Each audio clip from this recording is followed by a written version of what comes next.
¿no? Sobre todo, pues, del Estado de México, ¿no? Que es como una zona en la que muy poca gente se fija o así. Entonces, pues sí me gustaría empezar a hablar, ¿no?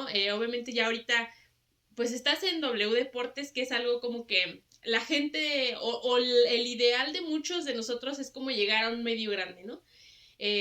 Ya tienes de cierta manera una base, que es esta parte, ¿no? De poder trabajar, de poder narrar aquí, pero cuéntame un poquito, pues sí, sobre cómo es que nace esta pasión también por el fútbol y sobre todo el camino que llevas para haber creado intensamente deportes. Bueno, primero que nada, la verdad no compro mucho tus palabras. A veces uno hace las cosas día a día, trabaja y se encarga de hacerlas, pero no se da cuenta de lo que camina, ¿no? O sea, nada más caminamos como robots, como zombies, y sobre todo porque en tus redes tú has tocado un tema muy importante que es la salud mental, que va de la mano con todo esto que se ha hecho pues, durante estos años. Intensamente Deportes nace por una necesidad, nace por el hecho de, de querer hacer o de querer tener el apoyo que yo no tuve cuando empecé mi carrera. Cuando yo empecé mi carrera quería tomar un sinfín de cursos, pero pues en ese momento pues mi situación económica no era la óptima, mi situación económica no era la mejor.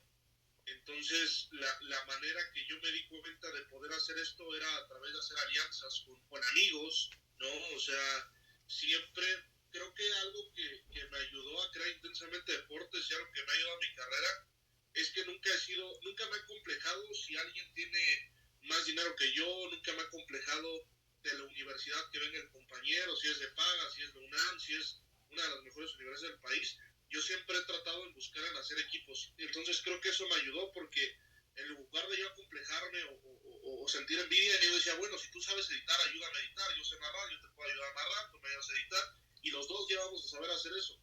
Y así lo empecé a implementar en la preparatoria. En la preparatoria se llamaba el proyecto del ratonero, pues básicamente lo que hacíamos era narrar los partidos de los que estaban ahí en la prepa y entrevistar a algunos maestros, y en la universidad pues ya algunos especializados en diseño, todo eso, pero lo que empezó a ser como un proyecto pues, universitario empezó ya a ser lo que nos iba a dar de comer a muchos, ¿no? Y puntualmente el Estado de México por eso, porque pues, la mayoría de universidades de la Ciudad de México ya tienen alianzas comerciales con ciertos medios de comunicación y pues es más fácil para ellos hacer sus prácticas. Acá no, ¿no? La realidad es que cuando sales donde yo vivo, en el municipio de Ixtapaluca, solo hay dos universidades que daban comunicación en ese entonces cuando yo estaba estudiando, una de ellas con tintes políticos y otra pues Universidad Patito, que es donde yo salí, pero la realidad es que las únicas prácticas que podías hacer era en el municipio, apoyar a líderes políticos y nada más, o sea, no hacías comunicación, la realidad, porque la comunicación se terminaba por tergiversar. Y no hablar de eso, de los medios deportivos, ¿no? Los medios deportivos prácticamente no existían acá. Y pues básicamente eso, o sea, fue la necesidad de que cuando yo iba empezando no lo tenía, y porque había muchísimo potencial con las personas, contigo, con Gerardo, en su momento con Víctor, en su momento con Toño, que fuimos con Messi, bueno, ya decimos Messi, con David Pacheco, o sea, nosotros fuimos como los pilares de ese proyecto, ya después se fueron agregando más personas, pero yo creo que sin estas personas que te menciono no se hubiera hecho posible, porque en su momento, por ejemplo, Toño era el que sabía de periodismo, tú, el tema del fútbol femenil, que en ese entonces cuando empezamos no había nada de fútbol femenil, la liga tenía meses, creo que era la copa apenas. En el caso de Gerardo fue de alguna manera como nuestro primer becario, como nuestra primer, el chavo que íbamos llevando porque era menor a nosotros. En el caso de Víctor sabía todo el tema de edición, entonces en el caso de David, el tema de diseño gráfico, el tema de la paleta de colores, todo eso, o sea, la realidad no sabíamos que hasta dónde íbamos a llegar. O sea, hoy verte a ti en uno de los principales portales de América es un orgullo, todo lo que has hecho. Ver a Gerardo con TVC Deportes siendo reportero de Cruz Azul. O sea, ver a Messi trabajando en una secretaría importante del país. Y pues en el caso de W Deportes, pues los que sí quisieron trascender lo hicieron porque se presentaron las herramientas. Digo, creo que el proyecto Intensamente Deportes se ha tratado de revivir muchas veces, pero el proyecto ya dio lo que tenía que dar. Y por eso yo tomé la decisión de ya dejarlo, porque creo que incluso hasta se ve mal, ¿no? O sea, ya el proyecto ya dio lo que tenía que dar. Esa esencia, ese ángel, ese espíritu, ya pasó porque las personas que lo hicieron vivir, pues ya no están. Y ya no van a estar, no porque no quieran, sino porque ya no lo necesitan. Cuando tú creaste justamente este proyecto, me comentabas que lo habías hecho justamente como un proyecto final, ¿no? De la carrera. ¿Tú alguna vez te imaginaste que iba a llegar como a esta escala? Y si sí, ahorita que ya lo ves, dices, bueno, ahorita ya llegó un punto en el que ya no lo necesito, bueno, el que ya dio hasta ahí, pero ¿tú sí te imaginabas poniéndolo en algún medio, vendiéndolo como un proyecto ya grande, alguna cadena? ¿Cuáles eran tus planes con este proyecto desde un principio y cómo lo fuiste llevando en este tiempo? Sí, o sea, en un principio sí pensaba, o sea, llevarlo a un medio, se logró en algunos medios, en el caso, por ejemplo, de Canal 6, tuvimos casi un año, algunos llegaron a percibir un apoyo, la realidad es que no era un sueldo, eran 800 pesos a la semana lo que me daban a mí, o sea, nada, 800 a la quincena, o sea, nada, este, después lo llevamos a una empresa que se llama Intermedios, que después cambió su nombre a Big Media y después cambió su nombre a Fortuna, que la realidad es que la única alianza comercial que se tenía con ellos era pues, que se hiciera más profesional los programas, nos prestaban sus herramientas y demás cuestiones. Y después en Radio Gol, una radiodifusora por internet en México y una radiofrecuencia en Estados Unidos, eso creo que fue el boom. A nosotros nos ayudó muchísimo la pandemia porque gracias a la pandemia empezamos a adquirir pues, nuevas tecnologías como Zoom, como Meet, y empezamos a tomar cursos y empezamos a conocer gente en otros países. O sea, Intensamente Deportes ya empezaba a pasar en Argentina, en España, en Brasil, y yo sé que hoy es más común, pero antes no era así. Antes de la pandemia no era fácil conectarte con ese tipo de personas, hacer programas en otros continentes, con otras personas, traer entrevistados tú, que el tema de la femenil, el tema en persona, que Intensamente Deportes ya pudiera estar en acreditaciones de partidos, en conferencias de prensa, en entrevistas cara a cara. Sí, la idea sí era en algún momento sí que fuera un medio independiente como lo hoy, no como récord, no como medio tiempo, porque ellos parten como un diario en la formalidad, sino lo que se buscara un enfoque diferente, tal vez como Juan Fútbol, tal vez como Cracks, pero no con ese enfoque, sino sí con presencia de gente en medios de comunicación importante, porque el caso de Intensamente Deportes no era de nada más nosotros hacer cosas para que nutran. Eso creo que también fue uno de los éxitos de Intensamente Deportes, sino lo que nosotros buscábamos era gente que, o sea, sí que estuviera con nosotros, pero que también estuviera creciendo en otros medios de comunicación. Y eso en la actualidad no te lo permiten, son muy celosos. Tú no puedes estar en dos medios de comunicación a la vez, aunque sean de otro giro diferente, se enojan, se molestan. Bueno, a menos de que tengas ya un renombre en los medios, lo puedes hacer, pero si vas empezando, no, son súper celosos. Y creo que Intensamente Deportes nunca tuvo eso. O sea, había gente que trabajaba en Milenio, en Record, en El Esto, en otros, y pues solamente la experiencia pues lo traían para acá, y se veía, y lucía. Eh, Cuando yo inicié, no me iba a imaginar que nosotros íbamos a compartir transmisiones de radio con Álvaro Morales, no, iba a decir otros nombres, pero la verdad no es tanto para presumir esos nombres, mejor me quedo nada más con Álvaro Morales y futbolistas y ex personas del medio. El profe Enrique Contreras también me ha ayudado muchísimo, un gran director técnico. Entonces, pues eso, o sea, eh, eh, eh, creo que Intensamente Deportes llegó a escalas que no me imaginé. Y si me imaginaba eso, no pensé que fuera tan rápido. O sea, el proyecto nació en el 2017 y en el 2020 ya estábamos narrando partidos en otro país. Justamente de eso quería hablarte. Por ejemplo, en el proyecto llegó a haber personas que hoy son directores técnicos en otros países, ¿no? O que ahora están en otros medios de otros países, no sé, Argentina, o incluso algunos lugares donde ni siquiera pensamos que íbamos a llegar, o que había alguna liga, ¿no? Como ahora lo vemos. ¿Cómo fue tu acercamiento con ellos? Y sobre todo, pues, ¿a qué problemas te enfrentaste cuando decidiste ponerle fin a ese proyecto? Bueno, ¿cómo me acerqué con ellos? A mí me ha gustado siempre estudiar cursos, o sea, de doblaje, de dirección técnica, de todo lo que se me facilite lo hago. Tengo un curso hasta de coaching de vida y de procrastinación y demás cuestiones porque pues, la pandemia si nos quedamos sin hacer nada nos íbamos a volver locos. Aparte de que soy una persona con depresión, me tengo que mantener ocupado haciendo otras cosas para pues no dejar de volar mi cabeza en temas negativos. Entonces, a Tony Hernández lo conocí en foros de director técnico, a Felipe Silveira, que es argentino. Bueno, Tony Hernández ahorita está dirigiendo a un equipo en Belice, que está buscando su clasificación a la Conca Champions. Ahí lo conocí ahí, al profe Enrique, él me dio clases como director técnico. El profe Enrique está haciendo muchísimas cosas en el ENDIT, que es la escuela de entrenadores de fútbol, en la Federación Mexicana de Fútbol. Él fue la persona encargada del departamento de inteligencia deportiva cuando Ricardo Antonio Lavolpe estuvo en la selección en el 2006. A Gabriela Briciotti, una periodista brasileña que habla español.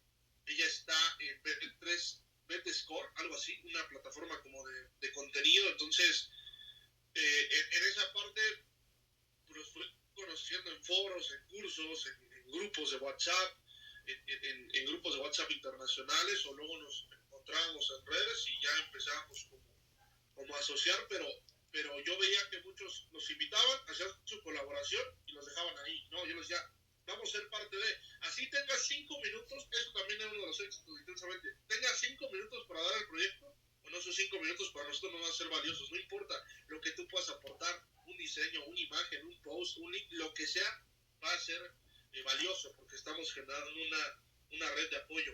¿Cuáles fueron los problemas? Bueno, muchísimos problemas me encontré con Intensamente Deportes. El tema de que, pues, muchos no tenían la constancia o el hambre que uno tenía, ¿no? Entonces, a la primera se rendían, ¿no? Muchos no sabían diferenciar o confundían periodismo con fama, o sea, entraron pensando que iban a ser influencers y no es así. El periodismo deportivo va más allá de eso. Entonces, la fama, el tema de que al no tener recurso, al no tener ingreso, pues nos limitaban a ir a coberturas, a espacios, a lugares, a trasladarnos, a no darle esa continuidad a los programas, ¿no? Muchos no, como que no se entregaron así, y los que se entregaron, pues ven los medios de comunicación que están, ¿no? Incluso tenemos un personaje que está hasta en Fox Sports, o Fox Deportes, con eso de que cambian los nombres, ya no sé qué sea. Problemáticas en mi trabajo, ex jefes, celosos, me ponían trabajo de más para ya no hacer ciertas cosas. Se metían a mis transmisiones que narraba en Facebook para dejarme trabajo en ese momento. No les gustaba, ¿no? Que teníamos buenos números en narraciones en Facebook, aunque estaba en otro giro, no les gustaba eso.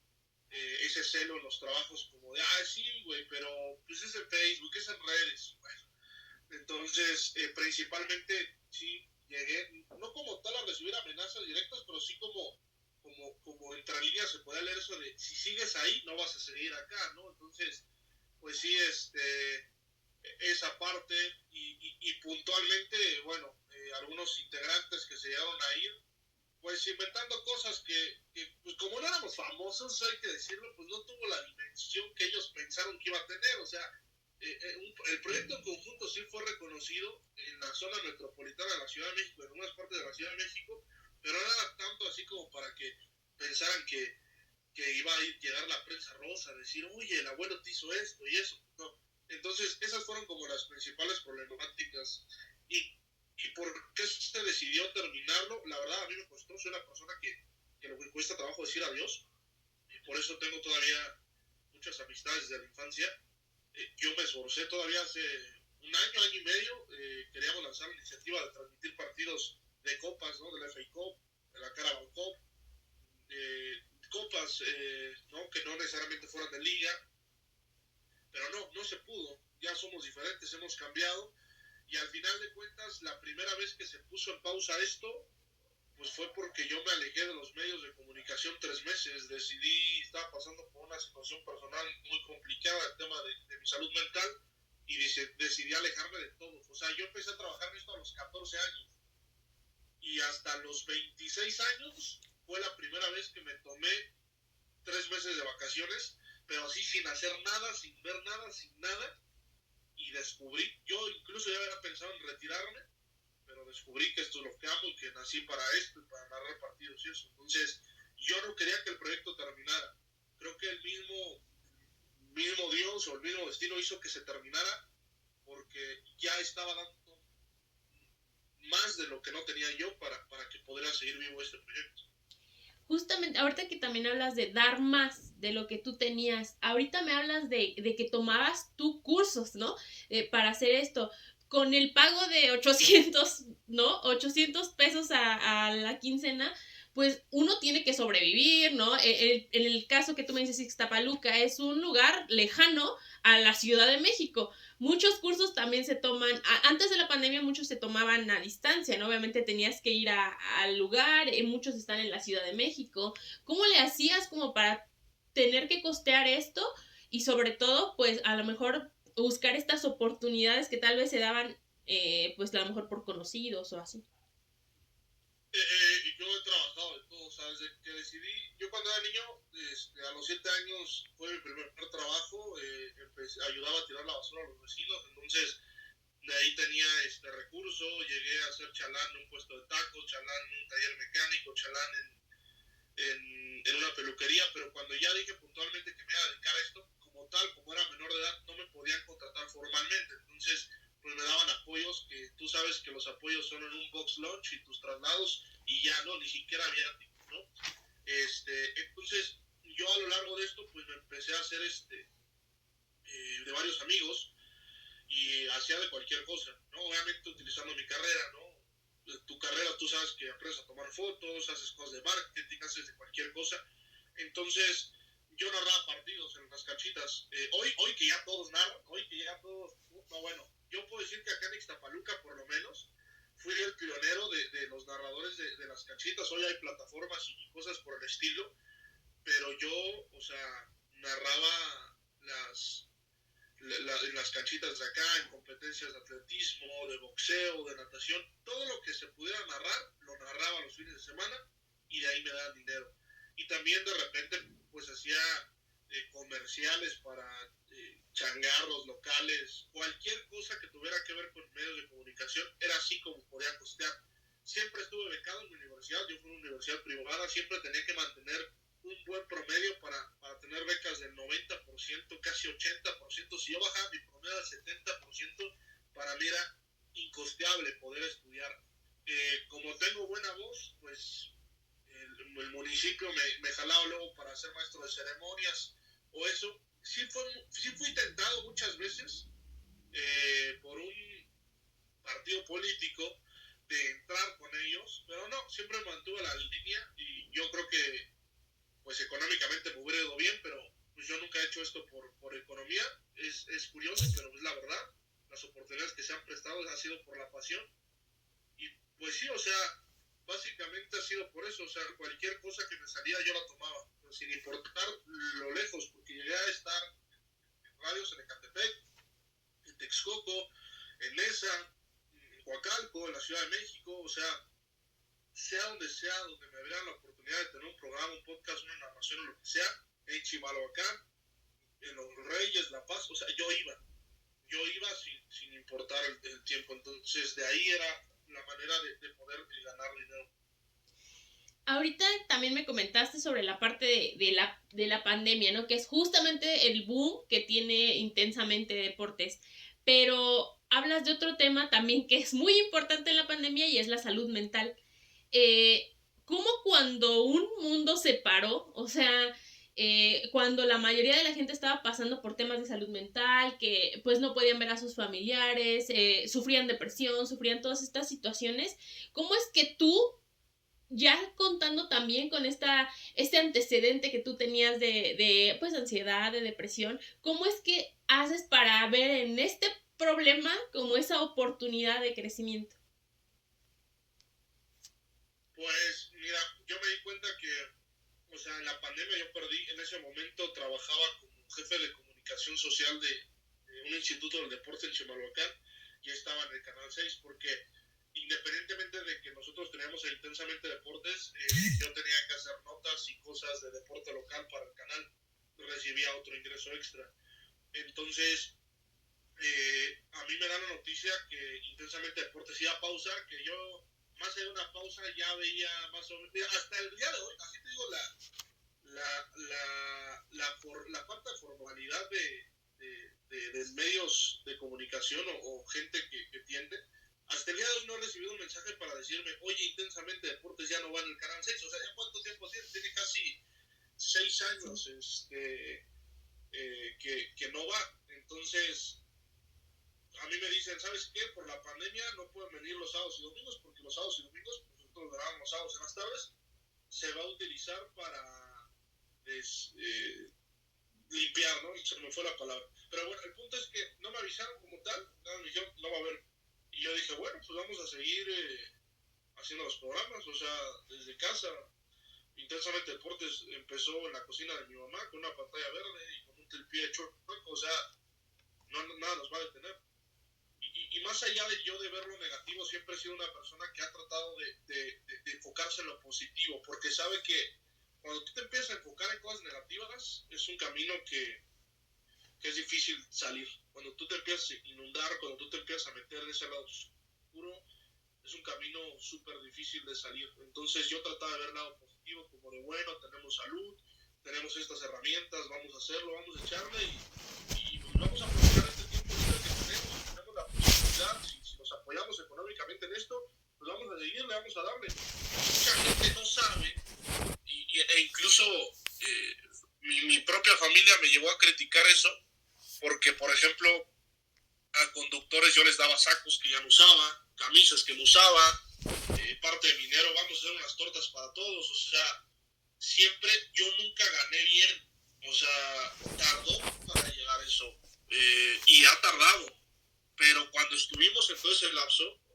yo vivía al día y mucha gente no sabía eso, y yo utilizaba el poco recurso para un balón, que una escenografía, o sea, porque realmente yo sí confiaba en el proyecto y confiaba en nosotros y confiaba en mí. Entonces, por eso, con esa filosofía lo hice así. Sí, había momentos malos. Me acuerdo que cuando me despidieron ya, definitivamente que no tenía trabajo, si estábamos en la pandemia, íbamos a tener el programa de Punto Central Internacional y me marcan, no sé, tipo 2 de la tarde, ya no tienes trabajo, y a las 3 de la tarde ya estábamos en el programa. Realmente a mí me da mucha felicidad salir en los programas, porque eran con mis amigos, hablar de eso y entre más tiempo estuviéramos al aire o entre más tiempo estuviéramos haciendo las cosas, menos tiempo estaba deprimido, menos tiempo estaba triste. Entonces, las juntas, reuniones, tú te acuerdas, o sea, había sesiones de Zoom que hacíamos a las 8 y terminamos a las 2 de la mañana, o sea, porque realmente estábamos con amigos, ¿no? Y cuando se pierde eso, lo mejor era acabar el proyecto. Cuando ya no existe la amistad, lo mejor era terminar, pero realmente para mí Intensamente Deportes, yo no me tatuaría, no me gustan los tatuajes, pero sí, en algún momento sí estuviera la I, la N y la D ahí en mi brazo. Ahorita que hablas, bueno, se nota mucho esta parte de la pasión que tienes por el deporte y en lo que me has dicho, pues también, ¿no? Tiene que ver con lo que tú querías transmitir, con lo que has hecho. ¿Tú crees que justamente esto te ha abierto puertas dentro del deporte o dentro de los medios? Porque creo que es lo que busca la gente, ¿no? Es la pasión, porque eso es un deporte, o para todos, porque no solamente era fútbol, ¿no? Por ahí había un video tuyo cuando por primera vez estuviste en la parte de un mundial, ¿no? Hablando de este mundial, compartiendo con los compañeros, sobre todo demostrar que esto que hacíamos sí lo hacíamos como por pasión y no por dinero, ¿no? Tú lo mencionas también en la parte de los que estaban dentro, cuando ya no son amigos, deja de hacerlo. Y justamente creo que tú lo puedes ver a mejor ahorita que estás en W Radio. ¿Has sentido ese cambio de una amistad, ¿no? De tener eso, a llegar a un medio grande y tener que responder como empleado y no realidad por lo que sientes o por clics o por, ¿no? O por vistas.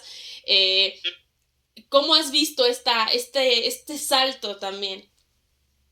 Pues mira, sí hace un cambio, o sea, como tal no fue un cambio de golpe porque primero, pues yo, o sea, a pesar de que estaba intensamente deportes, yo tenía otros trabajos, o sea, yo me movía en otros medios y seguía en otros medios, y de hecho yo lo que hacía parecía un virus, porque si te das cuenta yo empezaba a trabajar de manera individual en Canal 6 y al mismo tiempo tenía intensamente deportes, entonces trataba de, ya después que me hacía un nombre en Canal 6, jalaba a todos, y después me iba a Big Media, jalaba a todos, y así trataba de siempre llevármelos a todos lados, y todavía en W Deportes traté de llevármelos, pero ya era un filtro mucho más grande y más complejo, y aún así sí logré a Fabricio, a Priscila, a Gerardo, o sea, algunos sí llegaron a estar, otros se quedaron, pero bueno, eso ya no dependía de mí. Si hubiera dependido de mí, pues toda la redacción de W Deportes hubiera estado plagada de gente de Intensamente Deportes. Entonces no me costó tanto trabajo de responderle a un jefe porque como tal, al mismo tiempo que llevaba Intensamente Deportes, lo estaba llevando. Lo que sí, sí me costó un poco de trabajo entenderlo y cambiarlo, fue que el de al lado ya no era mi amigo. Y eso me costó trabajo entenderlo porque lo tuve que aprender a la mala. O sea, tus amigos siempre se van a alegrar si narras, si tienes, pero el de al lado, no, el de al lado va a decir, ¿por qué se lo dieron a él? Y te lo puedo decir hasta el día de hoy, que personas que yo pensé que eran mis amigos, a raíz, porque eso también es un tema, seguramente lo vamos a hablar más adelante, yo cuando empecé en W, pues narraba los de la expansión, narraba los viernes botanero y algunos de la femenil. No narraba los partidos que hoy tengo, de narrar desde el estadio, de la Premier League, finales de la Premier League, derbis, partidos del Real Madrid, partidos de Barcelona, partidos de la selección mexicana, o sea, no narraba esos. Cuando tú narras estos partidos que para la mayoría no son importantes, pues no pasa nada, pero cuando ya te empieza a meter en sus intereses, ya pasa todo, ¿no? Y eso para mí sí fue un golpe, porque es como, o sea, éramos amigos nada más cuando narraba los de la expansión, o sea, ahora que narro los de la Premier League, la liga ya no, pero sí me ha costado en el tema de pues personas que me han dejado hablar, personas que hacen comentarios así como, ¿y por qué le ponen ese? ¿Y por qué este? O sea, se ha cambiado, o sea, cuando vas creciendo y cuando vas evolucionando en esta carrera, te vas dando cuenta que son pocos tus amigos en realidad. Sí, claramente creo que es uno de los puntos que a veces no se da cuenta, ¿no? Porque al decir, no, pues es que están en grandes medios por algo, ha tenido pues mucho empuje el tema de que en las mesas de debate siempre están los mismos, ¿no? O sea, ¿cuándo has visto un cambio a la mejor generacional? Muchas veces se ha dicho que no, pues es que queremos que haya cambio generacional en la selección, sí, pero desde el lado del sillón, ¿no? De una mesa de debate, ¿cuándo han intentado ceder su lugar a los jóvenes? ¿A ti qué tanto te ha costado pues buscar estas oportunidades? Porque, por ejemplo, para ti no ha de haber sido fácil llegar a W, ¿no? ¿Cómo es que lo consigues y cuántas puertas tocaste antes en estos medios grandes, ¿no? Para poder llegar a esto. Muchísimas, o sea, de hecho hace 3-4 semanas, porque eso es importante, hay que entender lo que el otro día yo vi una entrevista que no me acuerdo si creo que fue Omar Chaparro o gente de cerveza, algo así, que le decían, ¿cómo lo hiciste para llegar a Televisa? En Televisa, creo que fue Eugenio Derbez, dijo, en Televisa hice el mismo proceso para tocar las puertas en Hollywood. O sea, siempre te va a costar trabajo, sin importar, o sea, que hayas tenido un programa exitoso, que has hecho grandes cosas en una empresa, la empresa más importante de México, siempre te va a tocar, o sea, siempre tienes que vivir el mismo proceso que te va a costar. Hace un mes yo fui a una entrevista de trabajo en una televisora importante, pasé el primer filtro de conocimientos, pasé el segundo filtro de recursos, y el tercer filtro es el jefe que dice si sí o si no. Yo no tenía en cuenta que pues este jefe no le caía porque ya me conocía, me había escuchado. Entonces, a veces no te quedas en los trabajos porque si eres bueno, eres malo, si sabes, si no sabes narrar. Ya también es pues, si le caes bien o no, o sea, y lamentablemente a veces te la tienes que comer, o sea, entonces claro que fue muy difícil. Yo para entrar a W Deportes tardé un año en que me da la oportunidad de entrar como practicante. Después, afortunadamente, yo lo único que necesitaba era una oportunidad, que me pusieran un micrófono enfrente, que me pusieran una manera de mostrar que yo era bueno, pero para que me pudieran soltar el micrófono sí tardé como un año para la oportunidad, 2-3 meses como practicante, y ya empecé empecé a trabajar por honorarios y ya después entré a nómina. Y estuve en nómina como 2 años. Viene el Mundial de Qatar 2022, hacen un recorte del 80% de personas. Me quedo 3 meses sin trabajo, de nada, yo lo decidí. Y después, cuando estaba pensando, me empecé a dar clases en una preparatoria. Cuando pensé en retirarme, me marca mi actual jefe, Borla, que estoy muy agradecido con él, Manuel Venegas. Él fue el que realmente me rescató y me volvió, pero porque ya me había escuchado en otros partidos. Entonces, pues sí, fueron muchísimas puertas, muchísimos mensajes en visto, muchísimas cosas que tuve que aguantar, que ya en su momento hablaré, que pues sí generaron y potencializaron la depresión y la ansiedad de jefes que sienten autoritarios y jefes que sienten dueños de todo, pero cuando se los hacen a ellos no lo pueden aguantar. Entonces, pues sí, fueron muchas cosas que tuve, porque no es tanto llegar, sino mantenerte. Porque uno piensa que ya cuando llega ya está todo, y uno piensa, ya llega W, vamos a ganar los millones, y no es así. O sea, la verdad es que no es así. O sea, tienes que llegar, y lo más difícil no es llegar, sino es mantenerte. Yo hoy, pues estoy agradecido que ya casi llevo 5 años ahí, en 2 maneras de trabajo, pero pues sí, muchos programas que yo no imaginaba estar, y que hasta el día de hoy, o sea, te puedo decir que siguen los días y siguen los golpes están duros en el medio, y a veces son dentro. Justamente para poder mantenerte, y bien lo decías, tú empezaste en una cocina de tu casa, ¿no? Y dices, pues era la de mi mamá y todo. Ahí habla un poco de este apoyo, ¿no? Que también tú necesitaste de tu familia para poder salir adelante. ¿Cómo fue ese apoyo que hasta hoy, pues de cierta manera es el que te ha mantenido resiliente, esos valores, lo que aprendiste en casa, como para que hoy estés manteniéndote, pues, a pesar de como todos estos golpes que has tenido? Sí, mira, yo creo que tengo 2 ejemplos muy buenos, o sea, han sido mis 2 pilares de mantener esto. Uno de ellos es mi mamá y otro mi prometida. En el caso de mi mamá es una madre soltera. A los 7 años mi papá se fue de casa. Yo soy el hermano menor de 3. Mi hermano mayor me lleva 4 años y mi hermana menor yo le llevo 2. Ellos 2 estudiaron arquitectura. Y pues mi mamá siempre fue de tener 3, 4 trabajos al mismo tiempo. O sea, ella tenía un puesto de hamburguesas y en esas mismas hamburguesas vendía pan, ¿no? Y en las mañanas hacía aseo. O sea, ese tema de estar trabajando en muchísimos lados, eso es por mi mamá, sin duda alguna. O sea, el dinero nunca te va a sobrar y siempre tratar de llevarlo así y esforzarte y no decir que no. Entonces, ese tema de echarle ganas y luchar por un sueño, luchar por un plato de comida, me lo enseñó completamente mi mamá. Entonces, en el caso de mi hermana, ellas estudiaron en universidades públicas. Mi hermano estudió en la UNAM, mi hermana estudió en la UAM, y pues UAM, si no voy a meter un problema con los de la UAM, pero el punto es que sí, o sea, no nos regalaron nada. O sea, hoy a lo mejor y se ve consolidado en mi casa, porque bueno, yo ya no vivo con ellos, vivo con mi prometida. En el caso de ellos, pues lo veo, ¿no? Cuando yo los voy a visitar, la gente pensó que todo el tiempo íbamos a hacer eso. Esa familia que no tenía dinero, que no tenía esa solvencia económica, pues no, lo tuvimos que echar ganas, tuvimos que salir, tuvimos que hacer. Hoy mis hermanos son arquitectos, ellos son importante. Pero sí, y en el caso de mi novia lo mismo. Mi novia siempre creyó en mí. Yo a mi novia la conocí en la preparatoria cuando estaba el ratonero, y creyó tan en mí que hasta fue partícipe de esto, analizando algunos partidos de femenil, estando en programas cuando ella estudió antropología social en la mejor universidad de México, en la ENA. O sea, no tenía nada que ver en su carrera, pero el amor hacia mí hizo que fuera eso, y ella siempre ha creído en mí. O sea, castings que no me he quedado, cuando fui al casting del Perro Bermúdez, que no tengo ninguna pena con qué decirlo, me quedé eliminado en la primera ronda cuando decían, oye, güey, pero narras bien.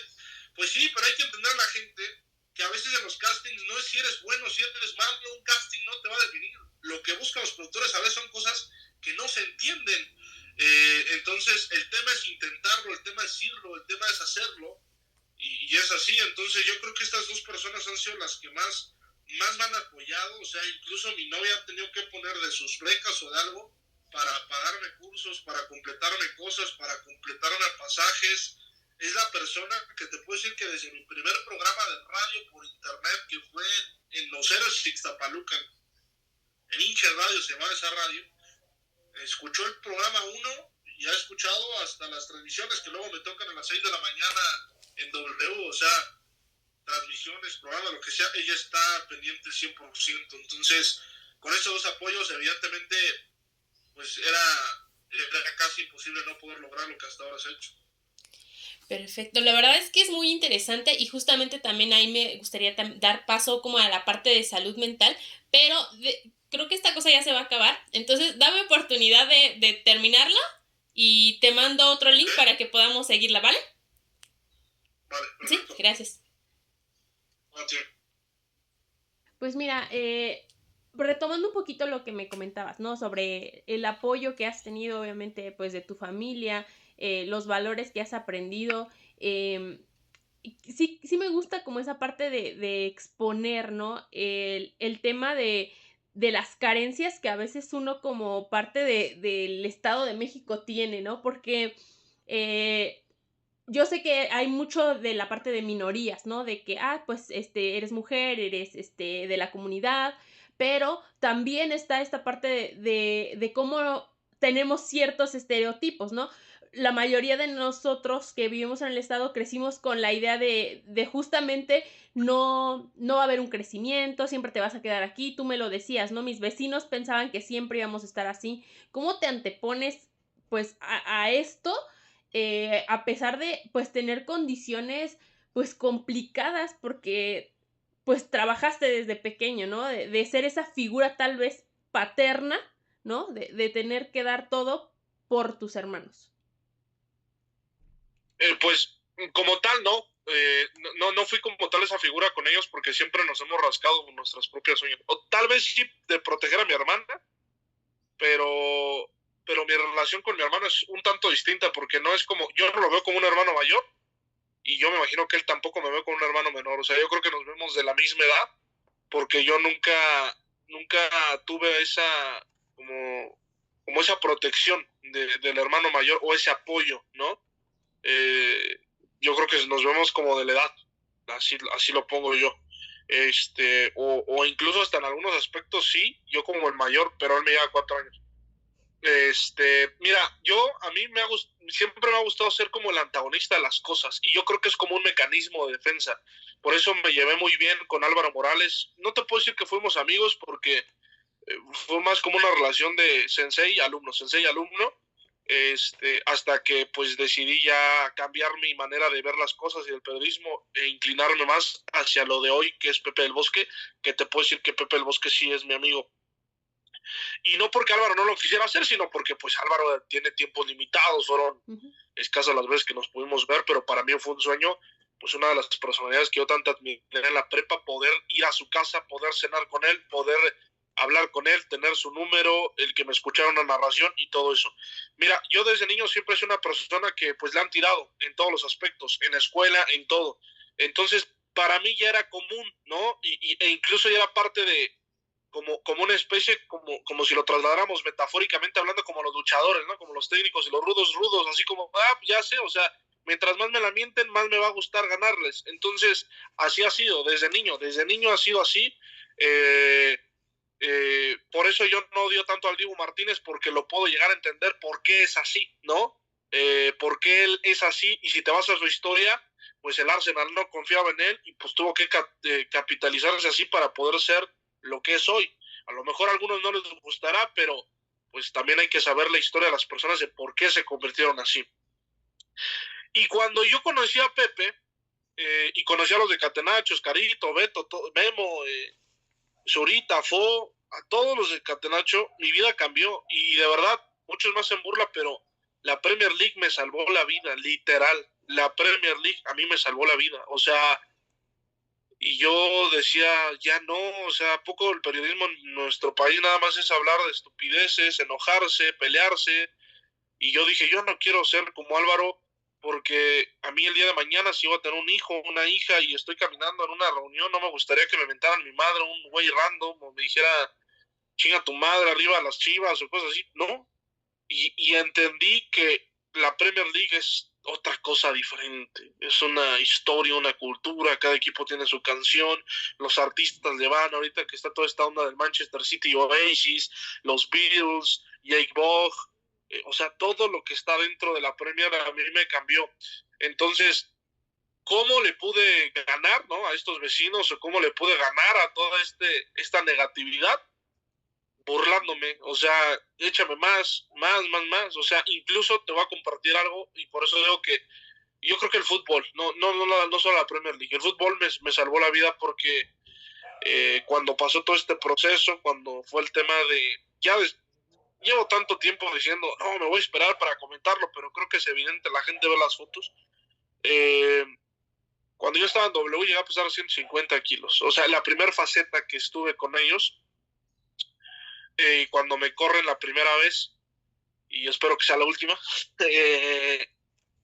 llegué a pesar hasta 150 kilos y por eso me tomé esos 3 meses para hacer un cambio físico y hacer un cambio y regresar a jugar fútbol. Yo soy portero, y llegué a pesar hasta 90 kilos y regresé a jugar en la casa de mi mamá, en los mismos barrios, en los mismos escenarios, pero ya con un Luis de un bagaje de 10 años de trayectoria. Y estos mismos vecinos se enojaban, como, no, güey, o sea, tú triunfas allá, güey, no vengas a quitarnos. Imagínate regresar, ser campeón y ser el mejor portero del torneo, pues no, están emputadísimos. Entonces, yo creo que eso es lo que ha alimentado a mí, o sea, el de dime que no puedes y te voy a demostrar que lo puedo hacer 2 veces. Porque la verdad es que desde niño a mí nadie me ha regalado nada, o sea, nada, o sea, yo sabía que la comida que estaba en la mesa te la tenías que ganar, ¿no? O todo eso. Entonces, creo que ese ADN ha sido en todo y hay que ser agradecidos siempre en todo. Hasta el partido que toca el fin de semana hay que agradecerlo al 100%. Entonces, pues yo creo que la filosofía de vida es esa. ¿Cómo aguantar? Pues es que no había otra opción. No te podías quedar tirado. O sea, no te podías quedar a llorar, no te podías quedar. Y y yo creo que es un cúmulo de cosas, porque cuando eres grande ya tienes ese tema de que es momento de llorar, es momento de sentir las cosas, pues entiendes muchas cosas que pasaron en la infancia, ¿por qué las haces, no? Entonces, para mí, Catenacho W, Pepe el Bosque, todo el club y esta nueva W Deportes me cambiaron la vida por completo. Estoy muy contento, o sea, te lo juro, desde que quitando Intensamente Deportes, no me sentía tan feliz y tan cómodo estando en una empresa como lo es W. Y a veces muchos dicen, oye, güey, ¿por qué no te vas ya a la tele, güey? ¿Por qué no buscas acá? Sí se busca, o sea, no es como que tan fácil como que pones un teléfono y ya te van a decir, ah, sí, güey, vente el lunes. No, no es tan fácil, pero la verdad no es que esté conforme, porque hay muchas cosas por crecer. Quiero narrar más partidos en estadio, quiero narrar la selección, quiero narrar partidos más importantes, pero es paso a paso, es un proceso y estoy en el lugar indicado y estoy con las personas indicadas para poderlo hacer. Ahorita, pues tú lo has visto, yo creo que en las narraciones, y justamente lo mencionas, me gusta más a lo mejor otro tipo de fútbol porque tiene otra historia, tiene otra situación. Si no me recuerdo, creo que tú también eras muy fan de Ochoa, y sobre todo esa filosofía que no existe todavía en México de priorizar dentro del deporte la salud mental y de cierta manera también el peso, ¿no? Porque hemos visto apenas lo que sucedió con la Chofis, que le tiraban de algunos de por qué es así, del el cuerpo atlético y todo. Tú ya pasaste justamente por estas 2 etapas, ¿no? Y estás desde el lado del micrófono. ¿Cuáles son a lo mejor las enseñanzas que tú pudieras dar en este tema a la gente? Y sobre todo, ¿qué fue lo que tú tuviste que sobrepasar para que pudieras pues poner esta pausa durante estos 3 meses y decir voy a regresar a hacerlo de siempre? Pues mira, próximamente vamos a hablar de eso, vamos a lanzar una serie de videos y justamente paso a paso de toda esta transformación. Se viene una más grande, queremos, mira, yo nunca tuve el sueño de ser portero profesional, la verdad es que no. Yo no voy a decir, no, me lesioné la rodilla, no, me pedían tanto dinero para debutar. La verdad es que no es así. Cuando yo jugaba, todavía existían diferentes divisiones y yo llegué a alcanzar una cuarta división con una escuelita de Atlanta y otra de Pachuca. ¿Yo por qué no seguí? Yo siempre he sido portero. Llegué a entrenar de los 8 a los 12 años, porque no tenía dinero para los uniformes, inscripciones, viajes, todo esto que hace. Lo dejé y a los 2 años dije, lo que me gusta es narrar. Y ahora que está la Kings League y la People's League, ¿cuántos deportistas, o sea, cuántos exdeportistas hacen comunicadores? Muchísimos. Siempre que se retiran, hoy vemos a Layún, hoy vemos a reportero, y es válido y está bien, pero ¿cuántos periodistas se han podido ser porteros? Son contados, ¿no? Que yo recuerdo a Sergio Bernal, que tenía ahí la doble carrera, ¿no? Pero ¿por qué no un periodista deportivo, un entrenador de fútbol o así, que ejemplifique siendo portero? Tal vez en estas ligas, que el nivel que se juega en la People's League y en la Kings League es altísimo, o sea, es fútbol 7 profesional, e incluso pues se ha dado la posibilidad que juegue el Kun Agüero, que juega Casillas, o sea, juegan muchísimo. Entonces, el tema es ese, de que vamos a poner ese reto de que se puede. Yo aprendí a no criticar lo que no puedes criticar si no lo vives. O sea, antes como me encantaba eso, o sea, me gustaba meter cosas que no tienen nada que ver con el debate, y ves lo fácil, de verdad, ese es el camino fácil. O sea, si quieren hacer polémica, si quieren tener clics, que los contraten portales, hagan eso, neta, lo van a hacer, eso lo aman los jefes. O sea, se filtra la razón porque la Chofi subió de peso, y te metes y es basura. Así eso, yo trabajé en muchos medios así, bueno, en 2 medios, que ese era su pan de cada día, y entonces no te puedes meter, no puedes criticar cuerpos ajenos porque no sabes lo que están viviendo, porque no solamente es el cuerpo, también es el corazón de lo que estás sintiendo en ese momento, también es la mente. Entonces sí puedes criticar y decir, le pegó mal, pero de ahí ya meterte con ellos de, prefiere irse a Estados Unidos por el dinero. No, güey, o sea, no puedes hablar de la vida privada de las personas, porque de todos los periodistas que critican, de los que se van al MLS, todos quisiéramos una oportunidad así en Estados Unidos, y ganar dinero, y ganar en dólares, y ganar millones, y eso, o sea, no podemos criticar eso. Yo, Ochoa, mira, yo le escribo todos los días, sé que no me ve, pero todos los días le escribo, teniendo la esperanza de que algún día me escriba, porque para mí es un ejemplo de resiliencia muy cabrón. O sea, mira, yo que soy un portero amateur, cuando me meten un gol me siento terrible, me siento terrible. ¿Cómo te sentirás siendo el portero de la selección mexicana cuando te meten 7 y que te culpan? O sea, el portero no lo es todo, también las defensas cuentan, también quién le dejó pegar, también esto. O sea, también hay que ser autocríticos y saber uno en qué falla como portero y uno en qué falla, pero entrenas por eso.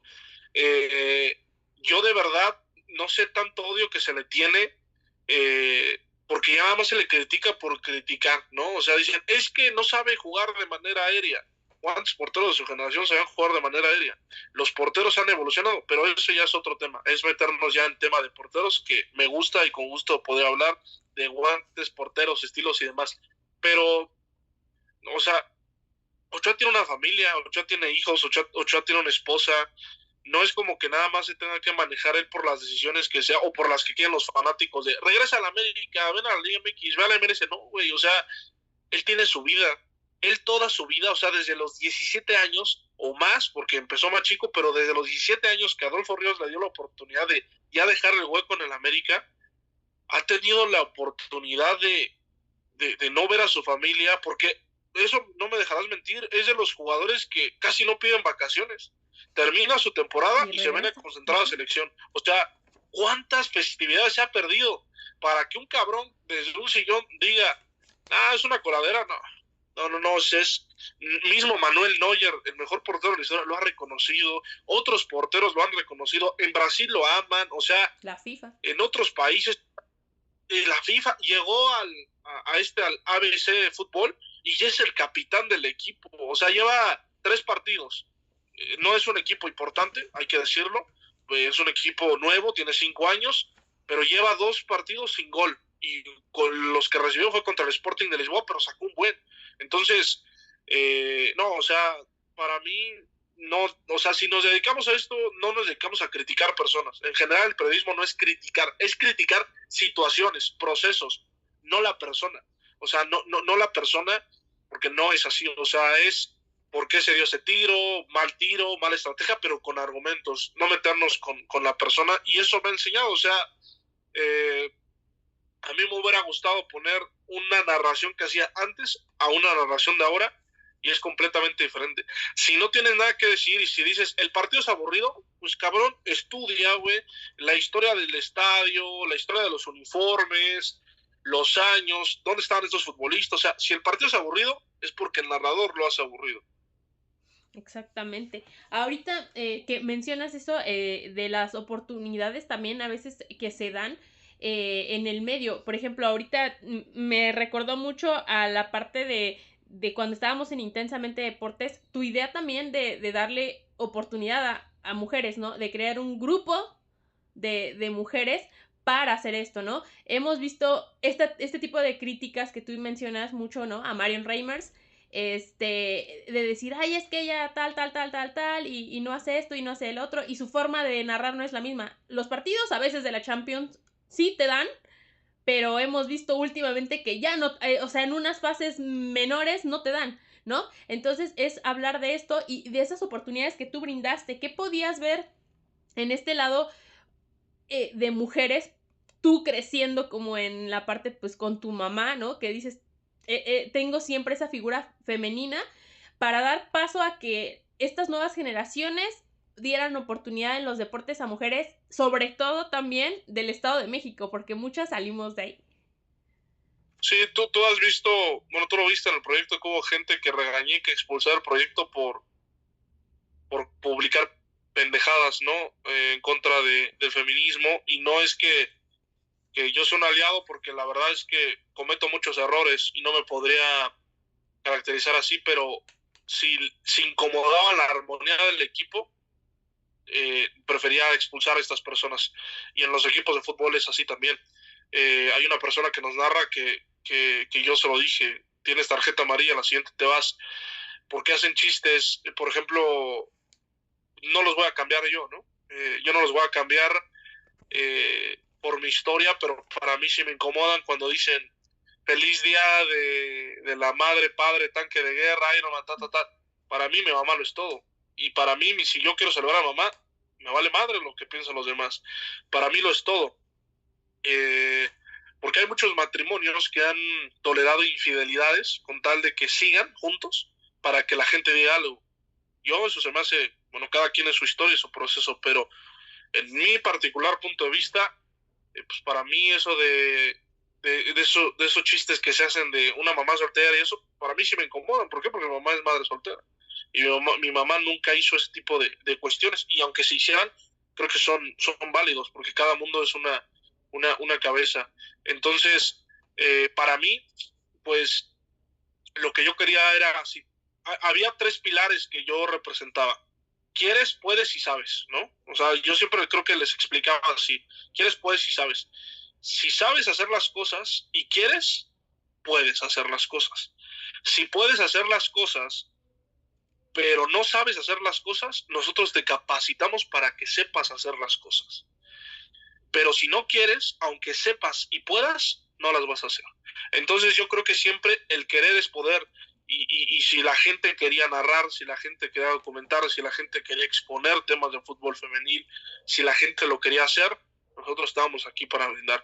Y el mejor justificante de todo es el tiempo, porque muchas personas que se fueron dijeron, es que tú nos cortas, el día de hoy ya no son periodistas deportivas, o sea, ya no son periodistas deportivos, porque nada fue un gusto en su momento, no era una pasión, no era una vocación, no era una carrera. Entonces, sí, justo eso, o sea, nosotros lo llegamos a platicar con Toño en algún momento, que le dijimos, a lo mejor son temas que ahorita ya son, ¿no? Como tal, públicos, pero no, te estoy hablando que nosotros lo tocábamos en el 2017, 2020, cuando los demás no. Y yo le decía, no hay una persona morena en mesas de debate que no sea exfutbolista. No hay. O bueno, ahorita seguramente ya hay, ¿no? Pero en su momento no había.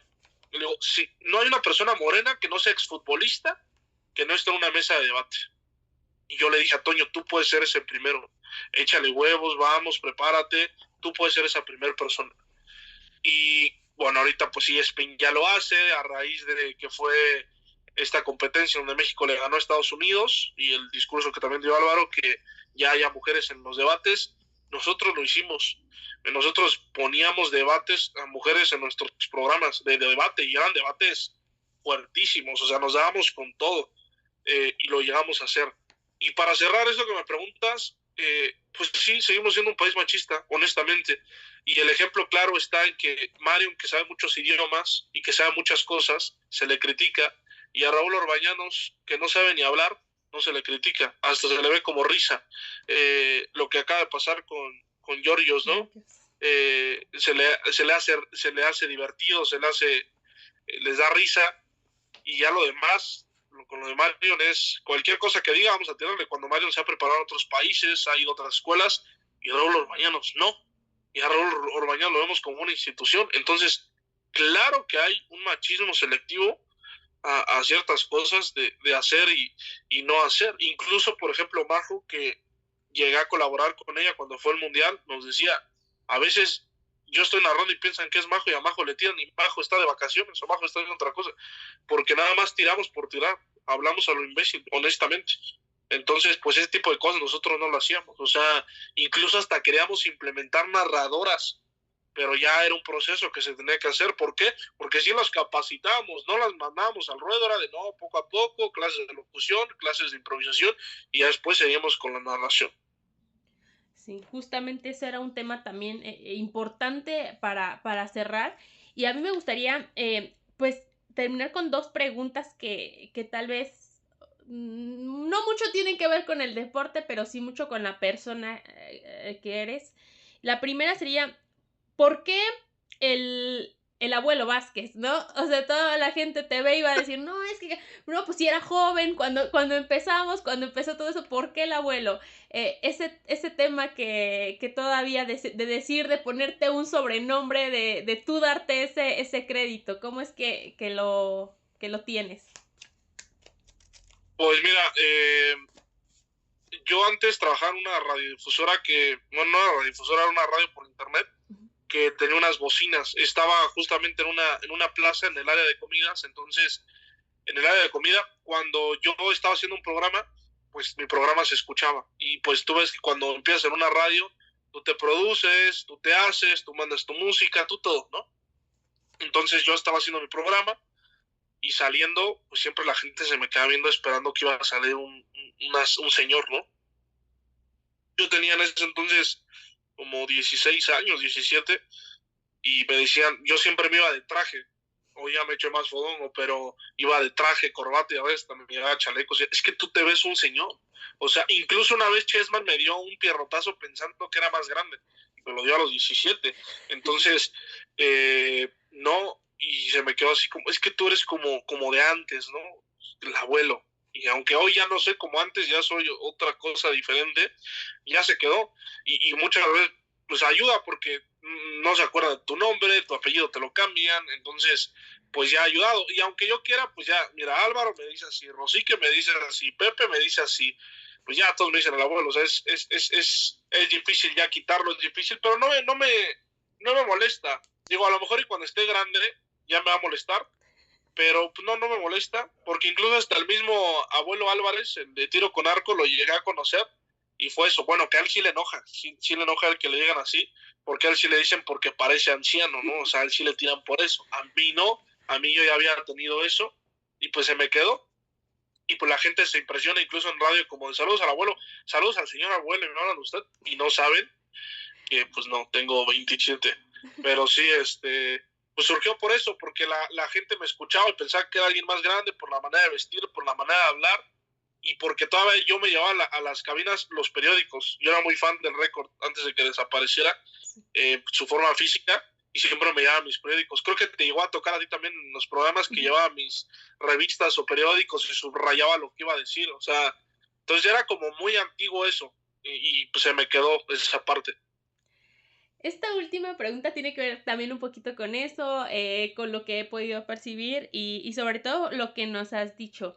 Y una parte que me dijiste es esto del Dibu, ¿no? Dice que necesitas conocer la historia la infancia de otras personas.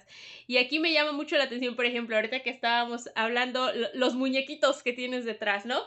Sí, sí. El Goku, todo esto.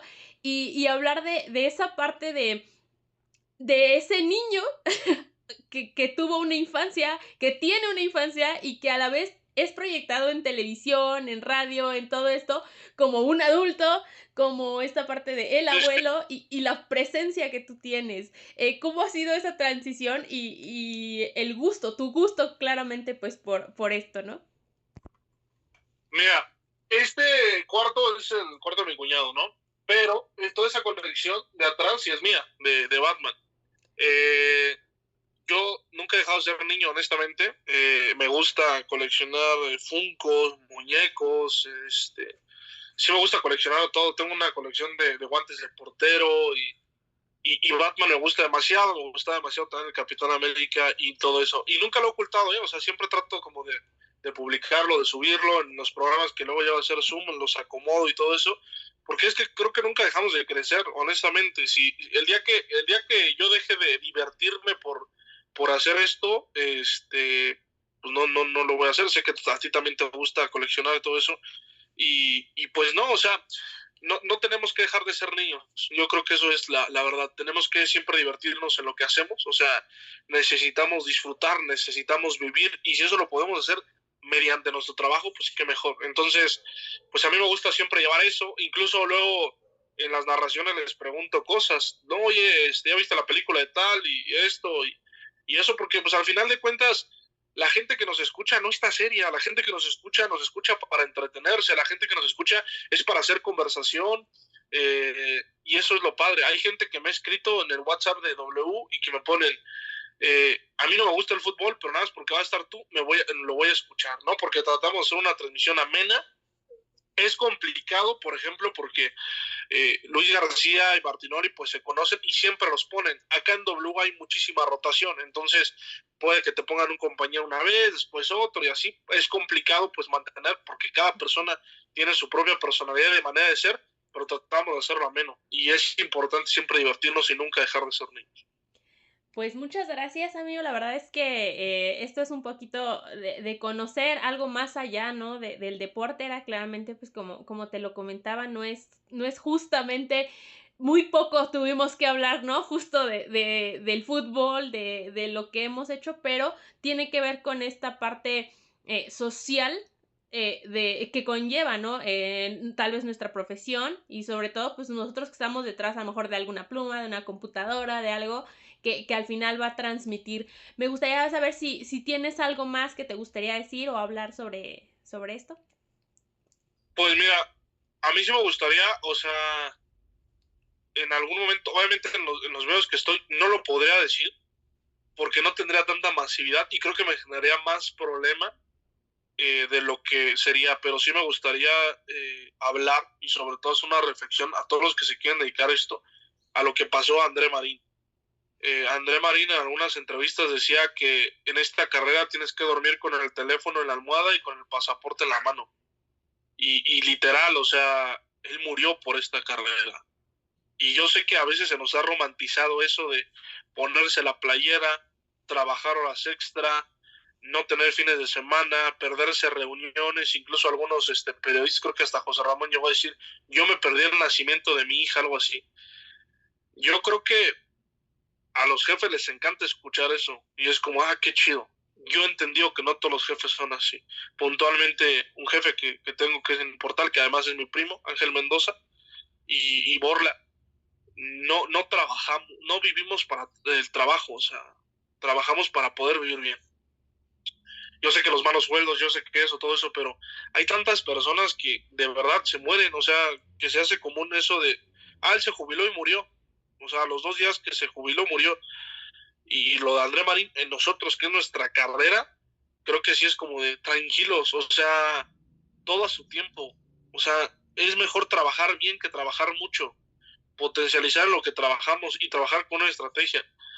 De nada sirve que te desgastes, te digo, afortunadamente yo logré salir de eso, de esa obesidad, pero neta nos desgastamos para un cabrón que no le importamos. Entonces, sí, a mí lo de André Marín sí me dio como boom porque dije, tiene familia, tiene hijos bien chiquitos y literal murió por su trabajo para que en el trabajo a los 2, 3 semanas ya haya otro. Dices, ¿no? O sea, en tu familia no va a haber a las 2, 3 semanas otro, eres tú y tú eres esa estrella.